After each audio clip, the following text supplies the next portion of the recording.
Okay, YouTube land, what's good? This is your host from the Gulf Coast doing the most. Donte. And Shellie. We are the yin and yang of Short-Term Rentals podcast. So sit back and relax and enjoy the show. Booyaka, booyaka, booyaka. Animal noises. Darn fools. And cut. Well, look who made it back. Yo, thank you for supporting the channel. We got a bunch of episodes filled with info on how we host, funny guest story with your boy Tay, current news with Shellie, and special guest appearances.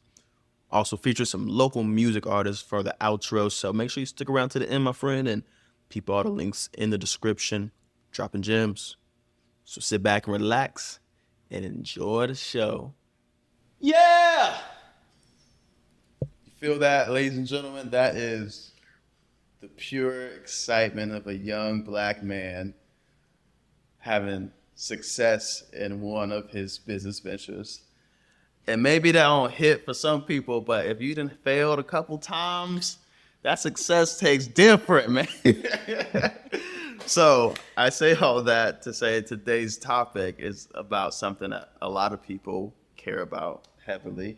And it's probably the second most important thing. I mean, you can say it's number one, but we're going to talk about money. Money.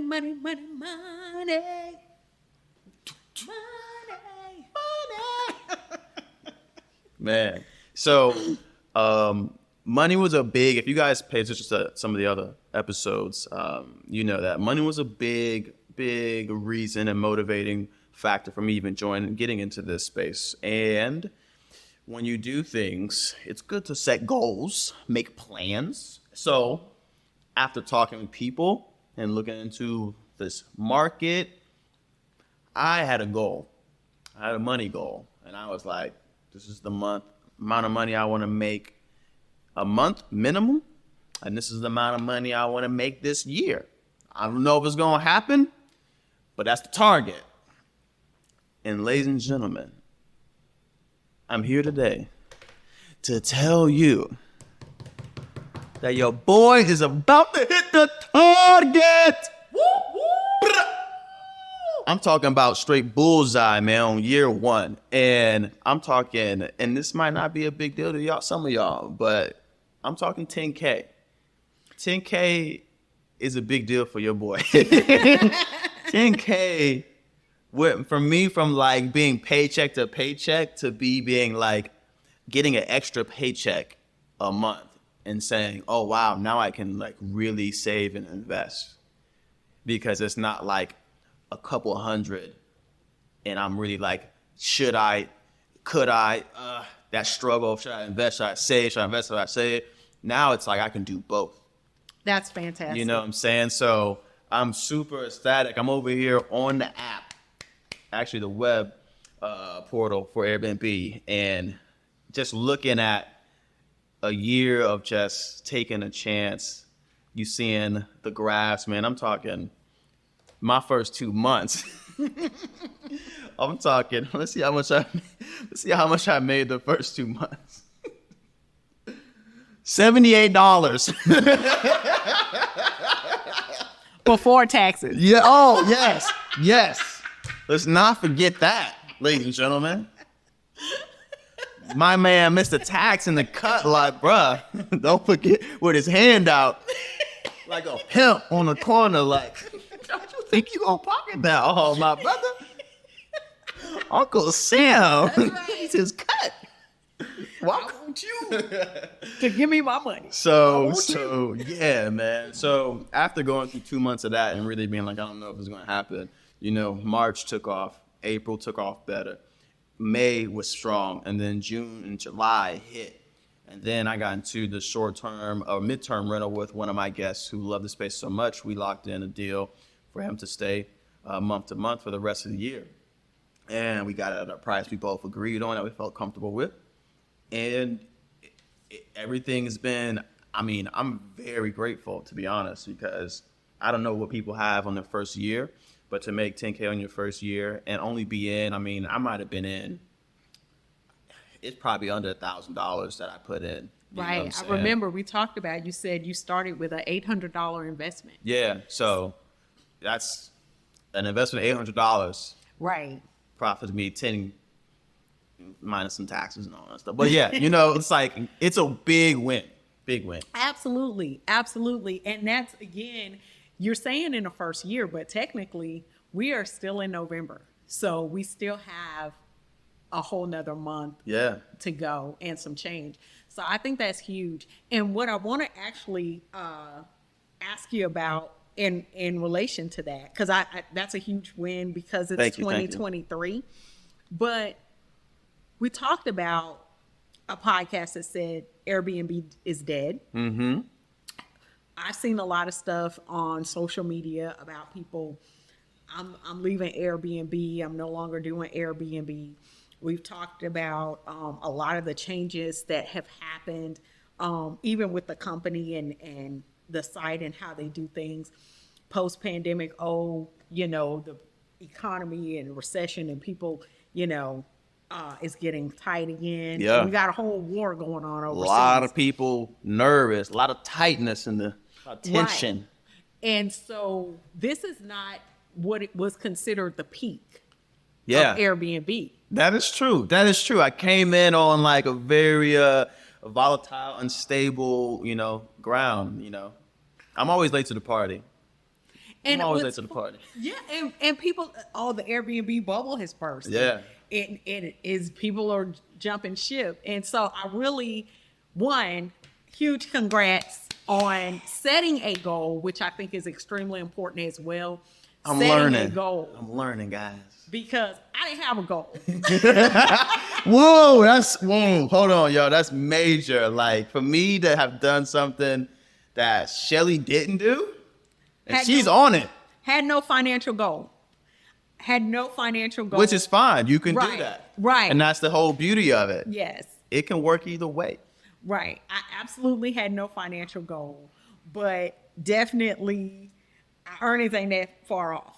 Nice. You know, and then I was May too. So, Yeah. but again, I'm a bigger space. Yeah. Blah, blah, blah. So And you underselling it, but you killing it. You really killing it. really killing it. And so I'm happy for you too. yeah, so definitely very, very excited to tell our truth of what has happened in 2023 with newbies in the Panhandle area, which is not, Florida is touristy. Our place is very seasonal. We talked about that before, but this is not Miami. It's not Orlando. It's not Key West. Right. It is not those big city places that you think of with Florida. It's kind of, you know, I'm gonna put it in an analogy of, I was a bartender at one point, so you know, you got tiers, you got shelves with liquor, top shelf, mid shelf, bottom shelf. I feel like our area is like a mid shelf area. Agreed. You know what I'm saying? Agreed. So, and you kind of get people that it's a big thing because location is everything with these things. So it affects the kind of traffic you get, and it affects the quality of people you're going to get, and the, you know, the income they make. All those go into account based on location. So we probably will struggle more than Miami in that, because the people who come here, they're not doing as well as the people who go to Miami, because you got to make a lot of money to like afford those places, you know, just to travel, and it's super expensive down there. So I don't know if I fully agree with really, you. okay. Because again, we're not asking people to live here. They're traveling, and you and I both get a lot of pass-throughers. Right. Like, I had a military family who was getting stationed in I'm trying to remember the name of that base, but kind of Central Florida area. They were passer-throughers. So they just came, crashed, loved it, 5-star review, great, blah, blah, blah. Actually sent me a message saying, listen, the Airbnb we stayed in the night before was garbage compared to their place. And that's a big deal. And I was gonna follow up with that, but go ahead, because I think that's the key thing is the quality. Yes. And then, and then they went on. So I don't necessarily feel like, oh, they have to make a lot of money to come through here. No, because we're also a passer through. So this is a place you might want to kick it because you got Destin, you got Pensacola, Right. you got that. So this is definitely a place you can want to kick it. It's Tween City, man. Right, but it's also right, and we talked about this before, people traveling from Texas, people traveling from Louisiana, Right. Mississippi, you hit these spots and go on. And remember I told you about me putting my place on Airbnb.org, so you have people evacuating from Which is central something I didn't even know about. You Right. like when you leave in disasters and there's state emergencies. Yes. And so you can get that too. Now, on Airbnb.org, they don't pay. So, so I didn't make any money on that, but I was good with that. You get to help the people. But, right. So, I think your place doesn't necessarily they don't have to make what the income is in your place, but you got to have that demand generator, something that makes them want to come here, even if it's a pit stop. Yeah, and I guess where I was going with that was like, someone taking an Airbnb in Miami, I just assume that's going to be a little bit more expensive than someone booking over here. Oh, okay. So that's where I was coming from. Like, Yeah. the people who get hit in the pockets in economic environments like this, it's like the ones who get hurt the hardest are probably more likely to come to our area than into the Miamis and the Tampas and Orlandos. Agreed. So it's like we see maybe big drops in traffic because of that, because those people who come here usually are probably saving a lot more. Oh, yeah. And the fact that we still are able to get consistent traffic is because, in my opinion, is that the quality. Location's a big part. We're a very tween place, so people come from Texas to Florida and all these places. It's like it's a good pit stop, but also like the quality you bring. I mean, I feel like we both have quality places. To add to that, the guy who selected my place as a midterm rental stayed at an Airbnb the night before, and when he asked me to do this kind of commitment, I was like, "Really?" He was like, "Yeah, man, I stayed at the other place and it was trash." And I was like, is my place that much better than the I don't know the competition. I just make it as good as I could get. And I was very glad that my man was like, man, your standard's higher than some other people's. And that's why I'm willing to pay what I am willing to pay. And I think that is why your outcome met, and it's probably by the end of the year, it's probably going to exceed your goal, truthfully, which is even more fantastic. Because again, what you bring to it, yes, the physical space and, all of that. But also, one of the things I remember you telling me very early on was, you give so much of you. Like, I'm like totally, hey, I'm not there, just enjoy the space, right? But they get to know you, they get to fall in love with you, they get to be comfortable with you. I remember the whole Michael Jackson thing. I be dropping playing. gems, we be having moments. I mean, I told my guy the other day, I was like, man, I was going to invite you to go to hoop with me. I went to the gym and hoop, and I'm just like, he probably don't want it because he was working like graveyard shifts. He was like, man, we got a thing we got to get done, so I'm working crazy hours right now. And I'm like, hey, man, I was going to invite you, but I know you probably want to sleep, rest. He was like, oh, man, I would have went. And I was like, how many other people are going to hoop with their guests? Right. And my guest was down. He was like, let me know, bro. I was like, heck yeah, I'm going to hoop my guest. Yeah, and that's what I'm saying. And I think that is what makes you a gym. Yeah. And that resonates. Oh my God. Hold on, say that one again. I felt that in my spirit. Man. That spoke to me. Hold up. Is it getting hot in here? Oh my God. She said I'm a what? That's what makes you a gym. I'm doing my gym dance right now. Y'all can't see it because it's audio. Looks like a crip walk, by the way. But please govern yourselves for their church announcements. Wow. We'd like for you to hit the like button. It helps us with the algorithm, especially for a new channel like us. And Donte's experienced a lot of rejection, so he needs some likes in his life. Somebody like me, please. Also, please subscribe, Hit the notification button so you'll know when something new drops. Our giveaways are specific to our subscribers, so please subscribe so you can participate. And ask us some questions. Leave us some comments. Don't forget to share, because sharing is caring. Sharing is caring. Now back to our regularly scheduled programming. All right, go ahead. My But bad. because again, I think that is very rare. And one thing, even though you're renting a space, it's Airbnb, you want to be comfortable, even if you just go to the room and close the door and don't interact. Right. You still want to be comfortable with the person who is a door away, For a sure. wall away. For sure. So the fact that you make people comfortable, male and female, Oh, yeah. alike, I I got stories. yeah, I think that's huge. And so I think that goes a long way to making people want to stay with you, want to be. I read one of the notes that one of your guests left you. And I was like, oh. Yeah. know, I think so it is the one I put up onto the... Yes. Yeah, and I really was like, this is so... I thought there was value in posting that because, like, what she's referring to is, you know, when you have when you host a space, you got your pictures of your space, so people who are booking can check it out. And as a host, you get to decide what photos those will be. And I had a bright idea of just like this couple left me this awesome note, just being real grateful and really appreciative of the experience. And I was like, I'm gonna post this as one of my pictures on the platform because I know that, you know, I can say whatever, the pictures can say whatever, but like I can't fake someone else's opinions about the space.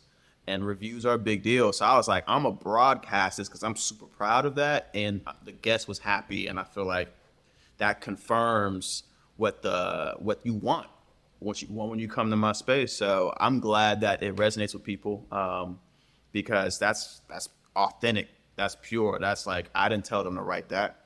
You know? Right. And I think that is definitely the super host tip of the week. Yeah. I think that's a huge win. I thought it was fantastic, really brilliant of you to do that.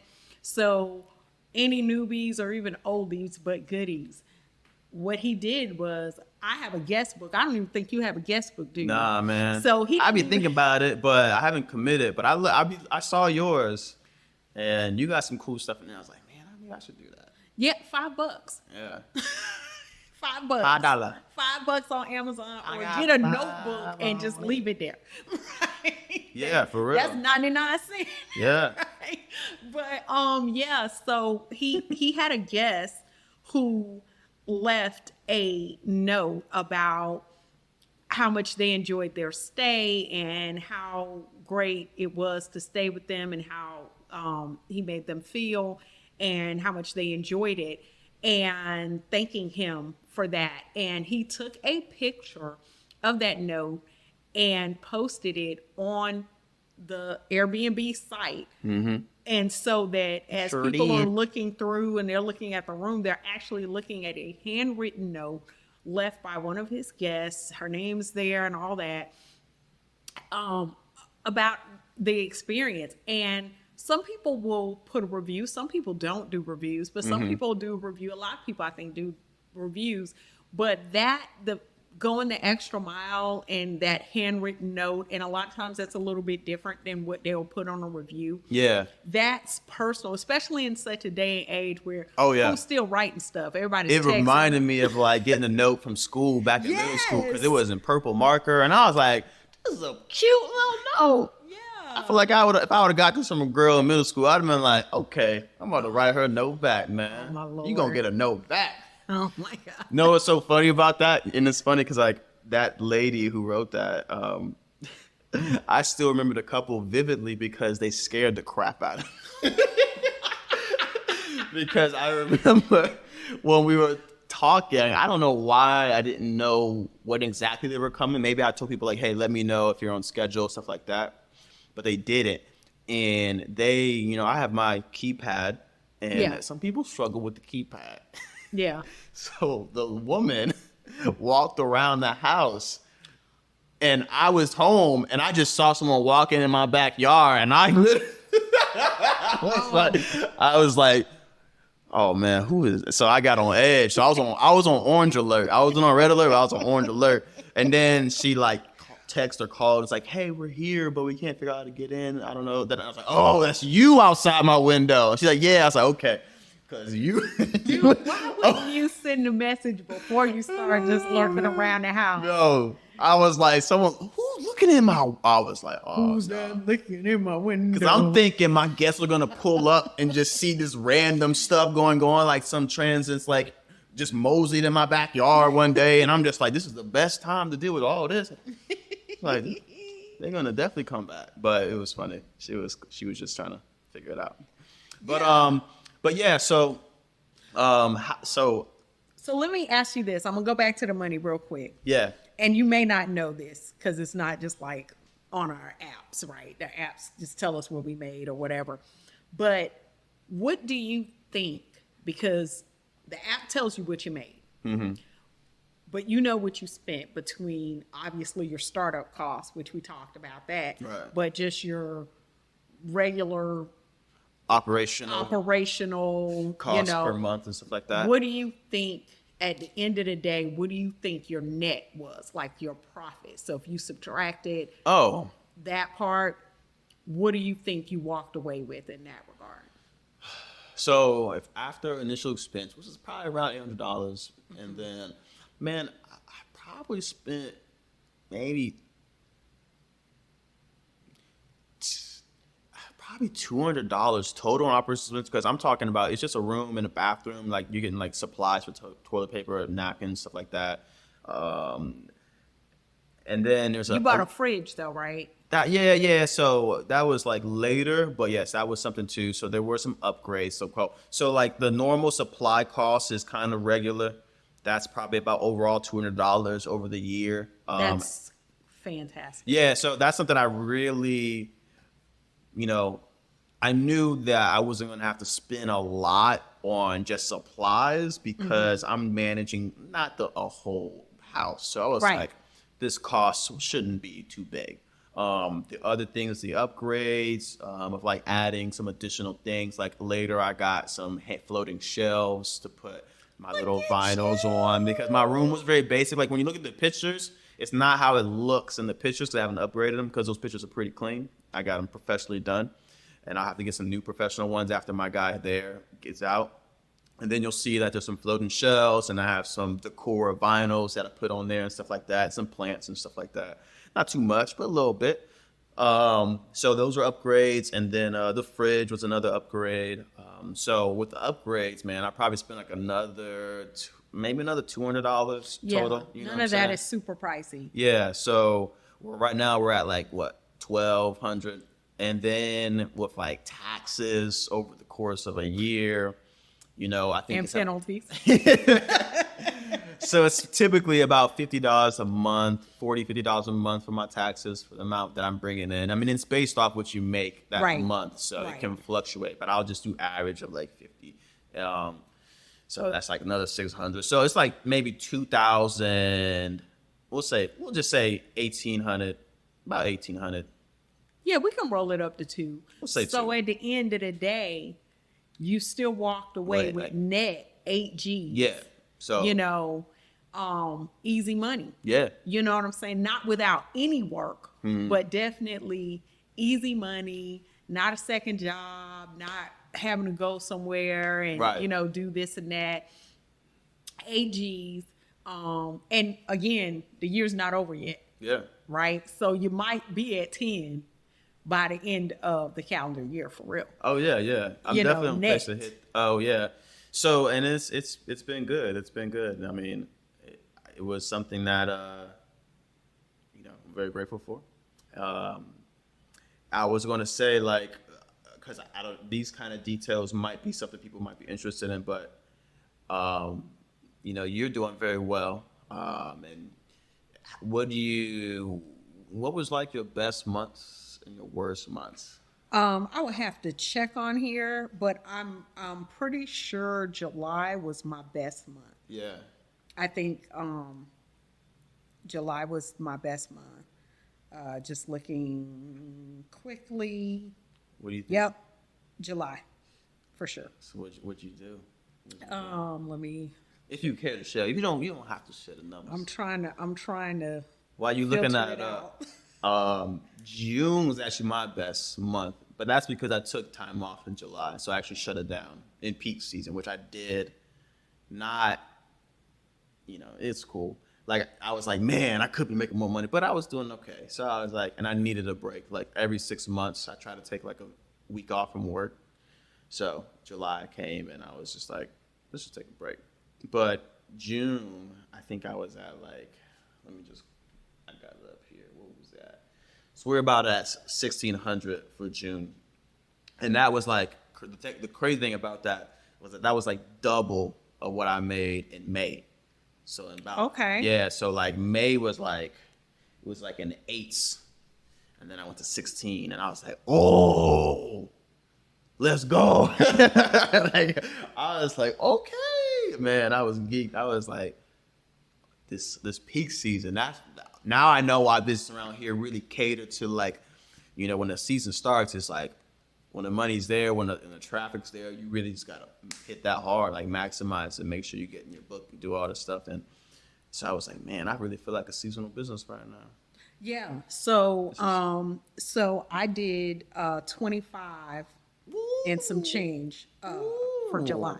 And again, that was me being told and knowing really that I was underpriced and I didn't even book every because I was trying to figure it out with the cleaning people still. I don't trying think to I get did that either. vibe. Yeah. So if I would have been like really in my groove, because remember I started in May, so I was still trying to figure it out. Yeah, this was literally like the second month for you. Like. Yeah, and like May just like took off, and I was like, okay, wait, and then the cleaning people I tried to work with the first set that I had, and that just kind of we wasn't vibing on the expectations I had. Which I can't wait to talk about that aspect on another topic. Yeah. Because you deal with that, and I don't got to deal with none of that. You manage some whole cleaning crews and, like, trial and error with that, so. Yeah. But go and, like, you just learning, and you're still profiting, Right. Was still able to profit, still able to do what I need to do. But definitely I anticipate next year to be better because I've kind of worked through some of those things. And that's why we're doing this. So people can kind of get it before or at least earlier on than we did. Yeah. I mean, seeing the actual, like, as it's happening, and that's one thing with the pod that I wanted to do, because I didn't see a lot of people doing it as people are growing. Most people are like already hit the success levels, and then because they feel like maybe it gives them that credibility and that validation of what they're giving to people. Yeah. But as a person like me, I'm a super skeptic. I'm like, you just went from 0 to 60. Like, what happened between that, man? Like, you ain't gonna. I want to, because that's what I want to know. I want to know like the good, the bad, because people talk about what they have, but they don't talk about what they lost, what it cost. They don't talk about how long it took. They always wait for that. You're like, oh, it's 2 years. I was like, oh, I thought you just did this in a year. It took you 2-3 years to do this. And that's what I'm saying. And a lot of them did it in the peak season. That's one of the reasons why this is good, because it's and what I mean by peak season, I mean peak season for Airbnb. Right. Because if you listen to most of what you're hearing, Airbnb is on the downslide. But I sent you some data that lets you know that not according to the stock market, Airbnb is still doing their thing. So you just can't get caught up on the noise because you might miss out. For sure. And, I was in stocks before I got into like real estate investing. And I did understand about investing into things on the downside because there's a lot of value there. Not only do you can maybe get things at like discounts, like some things could be cheaper, but also competition. When you get things in low markets, it's like, oh, a lot of people get out, which is what we've been hearing on the news, people selling their Airbnbs. Mm-hmm. So it's like, it's less competitive for anybody trying to break in. So I was like. Not only on the news, like I am seeing stuff like I know agent, because I still am connected to real estate in that way. Yeah. So I know agents who know I have an Airbnb now, and they're like, hey, Shell, I know somebody, they selling their whole Airbnb fully furnished, like they just done. And so you want to get in on that, boo, boo, boo. But also, having done this, I also have walked away learning some things too. And so every spot is not the best spot. And so I'm like, let me check it out. I'll look into it. And then I kind of ascertain. Yeah, I'm like, yeah, I know why. Yeah, no, I'm good on that. Right. Thanks for the offer. Yeah. and so it's but I might buy their furniture though. You know what I'm saying? I might hit the furniture on a discount, or something like that. So yeah, it's been all good. So definitely we'll talk about some other things. Definitely want to talk about some house hack stuff that we talked about. But on the quote unquote slow side of the Airbnb craze phase, we're still rocking it out here in the Panhandle. For sure. Still don't out let there. fear, just the noise, just people talking because they're hearing stuff. Don't let that deter you. Like if you want to get in it, I say give it a shot. Give it a shot. Try it. What's the worst that happens? You shut it down. Yeah, and that's good final thoughts. And my final thoughts is very similar. I would say talk to people who are doing it in your area. If you are wanting to pull the trigger, that'd be number one, because you'll get, with real estate is very regional, it's very local. So just because things are not as good in other areas doesn't mean it's not going to be good in your area. And people who are doing it can tell you more specific data on that. And the second thing is make sure you are investing with money you're okay with losing.